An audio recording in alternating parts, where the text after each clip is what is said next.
C'est l'heure de la séquence Mobile Business avec Jérôme Bouteiller, fondateur d'écranmobile.fr. Bonjour Jérôme. Bonjour. On va s'intéresser pour son 3e anniversaire à un nouveau virage que prend ChatGPT, ce virage vers le commerce conversationnel annoncé par le patron Sam Altman.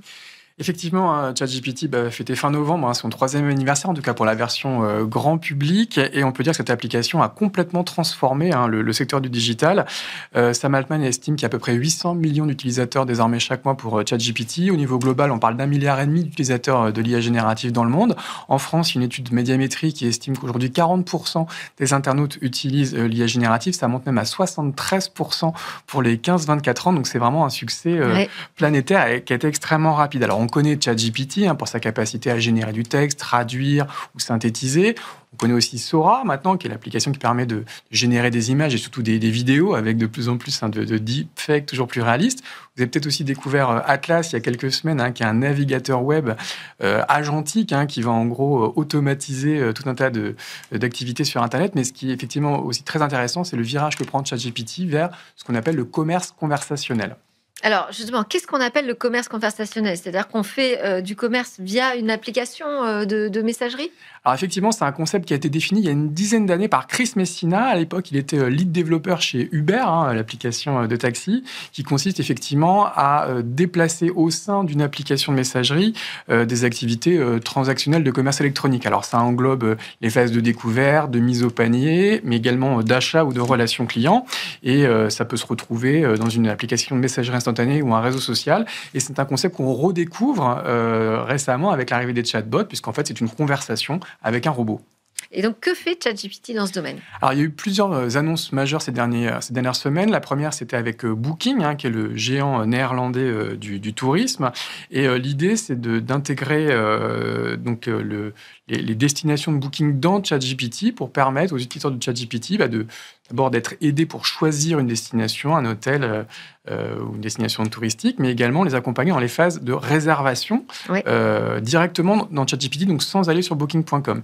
Il y a eu également une autre annonce de la part de Walmart, c'est le géant américain de la grande distribution, qui est un petit peu en retard sur Amazon et qui va s'appuyer sur ChatGPT pour digitaliser sa relation client. À nouveau, on va pouvoir découvrir des produits, les mettre au panier, les acheter et accompagner dans les phases de relation client. Et c'est ce qu'on commence à appeler le commerce électronique agentique. Et il faut faire attention parce qu'effectivement, en fonction de ce qu'on demande, l'IA peut acheter à notre place les produits qu'on a demandés. Et on peut rappeler d'ailleurs aussi que Sam Altman a des ambitions dans le domaine du paiement. Oui, également plusieurs annonces au cours du mois d'octobre. On peut citer PayPal, le géant du paiement, mais également Stripe, qui gère déjà les abonnements à ChatGPT+. Et là, l'idée, c'est d'accueillir dans ChatGPT des produits, des services et permettre donc des achats de produits à l'acte ou à l'abonnement. On parle de GPT Store, un peu de la même manière que Apple et Google ont lancé des App Store pour les applications il y a quelques années. Simplement là, on ne s'appuie pas sur un site d'exploitation, on s'appuie sur une application, une super application qui fait office de plateforme.